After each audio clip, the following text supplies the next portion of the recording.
If you want to write a tune and really soon, you got to cover all your basics. Look at the staff and you can see it's all just lines and spaces.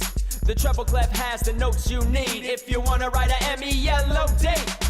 Looky, look at the notes on each line. Every good boy does fine. For all those notes that sit in a space, don't forget the word F-A-C-E, face. 2, hanging on the line is D1 below when the alien spaceship middle C, whoa! Middle C is taking over the world. Put your stems right up, put your stems right up, put your stems right down, put your stems right down. And lines and spaces, lines and spaces. Every good boy does fine. That's lines and spaces, lines and spaces. A, G, B, D, and F, S. Lines and spaces, lines and spaces. All right, it's good to be here, everyone. Thank you for having me here.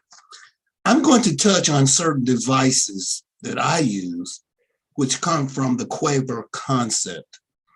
I am sure many of you have manipulated some of these devices in your teaching. They're helpful in imparting the basic fundamentals necessary for good musicianship. I will also present how these devices work in a real live classroom situation with live students. It is always good to see how the students respond. I'm going to go to a device that I love to use that is very beneficial and the students really enjoy it here, okay? You can play a game. Now, actually, I start off with no game and they have to recognize the note, okay? It's correct, go to another note. Okay, it's on the 4th line, okay? And go to another note, okay? Also, you can do spaces. You can do spaces. Now, I'm going to show you what happens in the classroom with live students actually performing on or using this device. Go.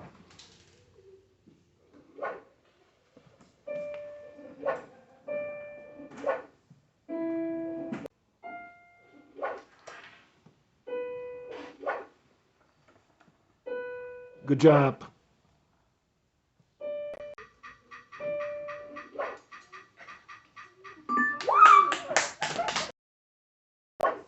You have to come back over here. Hey, get out. Hold on, boy. Come get your work. And give me that work you did. I'm not trying to get your work. Bring me the work that I gave. Hey, good job. Give him a hand, y'all. Good job.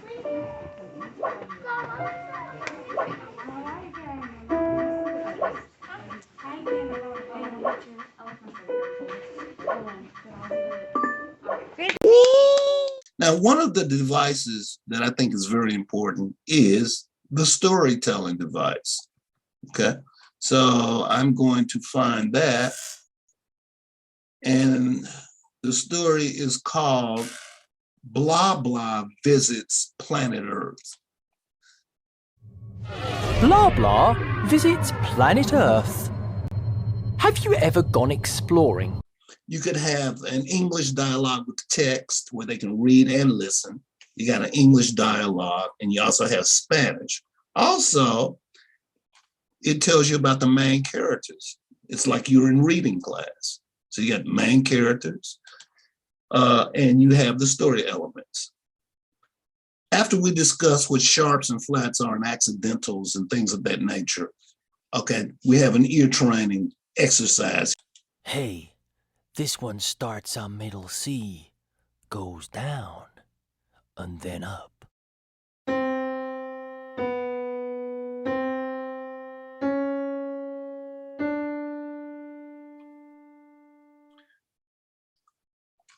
Okay, so that started on middle C, went down, and then went up. So that ended basically on, who can tell me what that ended on? Put that in your chat box. That ended on D. I also use a device that deals with using our voices in different ways, 4 different ways: whisper, talk, shout, and sing. And I'm going to leave you with some of my students actually using this particular device. Here's how it works. I'm practicing the piano. Ouch, my foot! Wow, it's a windy day. Pianissimo. Within the light. Let's talk quietly. Woo! Katie, Katie, what? Carson, Good job. You may sit down. A, G, B, D, N, F, S. Lines and spaces. Lines and spaces. Thank you very much. Mr. Brown signing out, and I hope you can take something away from it. Thank you.